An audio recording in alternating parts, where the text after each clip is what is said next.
हालिया मुसलसल बरसातुनि ग़रीब जी ज़िंदगी अजीरन करे छॾी आहे। लखें ॻोठाणनि जे जियापे जो सबबु बणिजंदड़ ज़मीनी फसल पिणु तबाह थी विया आहिनि। ग़रीबनि जी टैक्स ते अयाशी कंदड़ ऐं हरामखोर तबिको पंहिंजनि पकनि घरनि में बग़ैर कंहिं ख़ौफ़ जे इंजॉय करण में मसरूफ़ आहे, जॾहिं त ग़रीब ऐं बेसहारा मारवाड़ा पंहिंजा कचा ऐं कमज़ोर झूंपड़ा बचाइण लाइ परेशान हाल आहिनि। जॾहिं त सिंध हुकूमत बि अञा ग़रीब अवाम जे सूरनि खे घटि करण लाइ के बि उपाउ नाहे वठी सघी। होॾां घोटकी वेझो दरियाए सिंध जो हिफ़ाज़ती बंदि टुटण सबबु इलाइक़े वासी सख़्तु मुश्किलातुनि में अची विया आहिनि।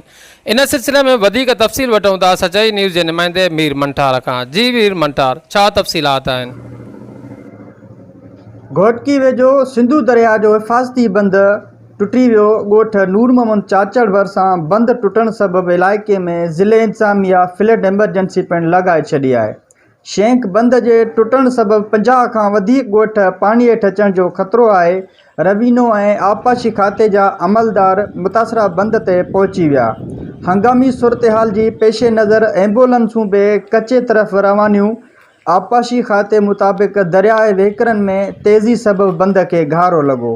यादि रहे त 2010 जी महाॿोड में बि ही शेंख बंदि टुटी वियो हो, जंहिं बाद ज़िले इंतिज़ामिया हिन बंदि जी मज़बूती लाइ अरबें रुपया बजट रखियो, पर 12 सालनि बाद ही बंदि ॿीहर टुटी वियो आहे, जंहिं सबबु हज़ारें एकड़नि ते मुश्तमिल फसल ऐं इंसानी आबादी पिणु हिन बंदि जे टुटण सबबु मुतासिर थींदी। इलाइक़े वासियुनि जो चवणु आहे त कादरपुर शेंख बंदि जेको ठेकेदारनि लाइ सोनी जी चिड़िया खां घटि न आहे। 2010 खां शुरू थियल कमु अञा ताईं मुकमल नाहे थियो।